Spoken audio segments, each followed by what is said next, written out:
கர்த்தர் அதிசயங்களை செய்கிறார் ஊழியங்கள் வழங்கும் ஜீவ வார்த்தை.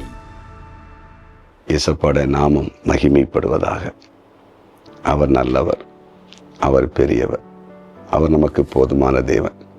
எல்லாவற்றையும் அவர் செய்வார். அவரை நம்புங்க. வேதத்தில் வசனங்களை கவனமாக கேளுங்க. உங்கள் வாழ்க்கையில் கடந்த நாட்களில் கடந்த காலங்களில் செய்த அற்புதத்தை உங்களுக்கு முன்பாக கொண்டு வாருங்க. அது மட்டும் இல்லை, நீங்கள் உங்கள் ஆராதிக்க போகிற சபையில் உங்களுக்கு கண்களுக்கு முன்பாக எழுப்பப்படுகிற சாட்சிகளை பாருங்கள், விசுவாசிங்க. கர்த்தர் உங்கள் வாழ்க்கையில் அற்புதம் செய்வார், நிச்சயமாக செய்வார். இன்றைக்கே அற்புதம் செய்வார். இந்த நாளில் ஜீவார்த்தைக்கான வசனம் சங்கீதம் 26:6. கர்த்தாவே, நான் துதியின் சத்தத்தை தொனிக்க பண்ணி உம்முடைய அதிசயங்களை எல்லாம் விவரிப்பதற்காக ஆண்டவர் நம்முடைய வாழ்க்கையில் செய்கிற அதிசயங்களையும் அற்புதங்களையும் மற்றவர்களுக்கு நம்ம விவரிக்கணும். அது நம்ம மேலே விழுந்த ஒரு கடமை. நிறைவேற பாருங்க.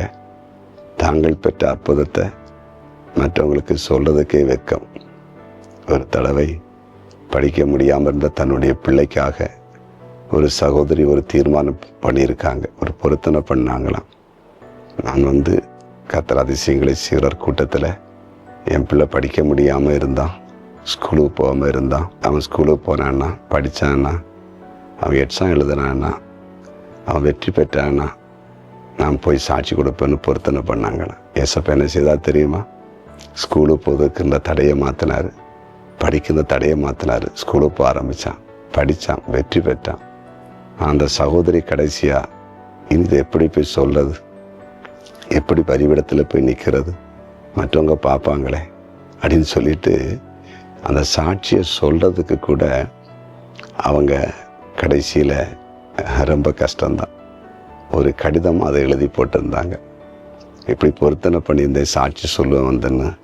ஆனால் அது இப்போ எனக்கு கொஞ்சம் சொல்கிறதுக்கு வெக்கமாக இருக்குது, மற்றவங்க பார்ப்பாங்க, அதனால் நான் இந்த லெட்டரில் எழுதியிருக்கிறேன், நீங்கள் இதை வாசித்து சொல்ல முடியுமா அப்படின்னு எழுதியிருந்தாங்க. மனுஷனை பார்த்தீங்களா?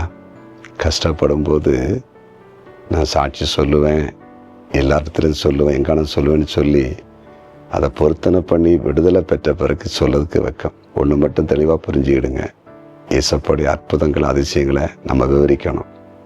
நம்ம மற்றவங்கள்ட்ட சொல்ல வேண்டிய இடத்துல சொல்லணும், சபை நடுவில் சொல்லணும். அப்படி சொல்லும்போது அவர் மகிமைப்படுவார், இன்னும் நம்முடைய வாழ்க்கையில் அற்புதங்களை செய்வார். உங்கள் வாழ்க்கையில் இதுவரையிலும் இயேசுவின் நன்மையை நீங்கள் சாட்சியாக விவரித்து சொல்லாதவங்களா இருந்தால் இன்னைக்கு தீர்மானம் பண்ணுங்க, ஆண்டவருடைய அதிசயம் தொடர்ந்து நடக்கும். ஜெபம் பண்ணுவோமா? ஜெபிப்போம். ஆண்டவரே, நீர் பேசின வார்த்தைகளுக்காக ஸ்தோத்திரம். உங்களுடைய அதிசயங்களை நாங்கள் விவரித்து சொல்ல வேண்டிய இடத்துல சொல்லணும். சபை நடுவில் தேவைப்படுகிற இடங்களில் சாட்சியை விவரித்து சொல்வதற்கு, நீர் செய்த அற்புதங்களை அதிசயம் விவரித்து சொல்வதற்கு கிருபைத்தார். யாரெல்லாம் இதுவரையிலும் நீங்கள் செய்த அதிசயங்களை விவரித்து சொல்லாமல் அதை மறைத்து வைத்திருக்கிறாங்களோ அவங்க உள்ளத்தில் பேசும், அதை மற்றவர்களுக்கு அறிவிக்க விவரிக்க கிருபைத்தார். ஆண்டவரை, வியாதிப்பட்டவர்கள் இப்பொழுது உம்மால் சுகமாக்கப்படட்டும். பிசாசன் பிடியில் இருக்கிற மக்கள் விடுவிக்கப்படட்டும். கடன் பாரம் எல்லா குடும்பங்களை விட்டு இயேசுவின் நாமத்தில் விலகட்டும். கிட்னி பிரச்சனை, கேன்சர், தைராய்டு, பித்தப்பை கற்கள், கிட்னியில் இருக்க ஸ்டோன் எல்லாம் மறைந்து போகட்டும். மனதில் பாதிப்பை மாற்றி அமைத்தருளும். விடுதலை தாருங்க ஆண்டவரே. குழந்தை இல்லாத குழந்தையை தாரும். இன்றைய பிறந்த நாளை காண்கிற அனைவரையும் ஆசீர்வதித்து ஜெபிக்கிறேன், ஆசீர்வாதமாக இருக்கட்டும். ஆண்டவரே, திருமண நாளை காண்கிற ஒவ்வொரு குடும்பத்தையும் வாழ்த்தி ஆசீர்வதிக்கிறேன், ஆசீர்வாதமாக இருக்கட்டும். பிஸ்னஸ் பண்ணுற எல்லாரையும் ஆசீர்வதிங்க. அரசு வேலை, தனியார் வேலை, கூலி வேலை, விவசாயம், மீன்பிடி தொழில், சிறு சிறு வியாபாரங்கள் சரி, எல்லாரையும் ஆசீர்வதிக்கிறேன். அப்படி செய்கிறேன். நன்றி. எட்ஸாம் எழுதுகிற பிள்ளைகளை ஆசீர்வதியும். இயேசுவின் நாமத்தில் பிதாவே, ஆமென்.